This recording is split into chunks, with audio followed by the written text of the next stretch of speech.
Ilang araw bago ang Pasko, kalakala ng Noche Buena products sa Dagupan City, lumakas na. Sundan sa report. Mahigit isang linggo bago ang selebrasyon ng Pasko, nagsimula ng mamili ng panghanda si Marie. Bukod sa regalo sa mga minamahal, importanteng maaga na rin makabili ng panghanda sa Pasko. Sa laki ng gastusin tuwing Desyembre, unti-unti ang pagbili niya hanggang makumpleto ang panghanda sa Pasko. Kung ano yung makikita ko dito.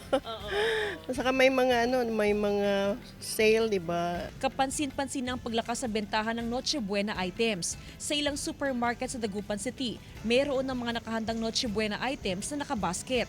May diskwento na ito, kaya makakatipid ang mga mamimili. Mabibili ito sa halagang 250 hanggang 1,000 pesos. Samantala, simula pa nung nakarang mga araw, nagpatupad na ng adjustment sa operating hour ng mga mall at supermarket sa lungsod. Mula sa dating 7 p.m. na pagsasara ng mall, extended na ito ngayon mula 9 p.m. hanggang 10 p.m.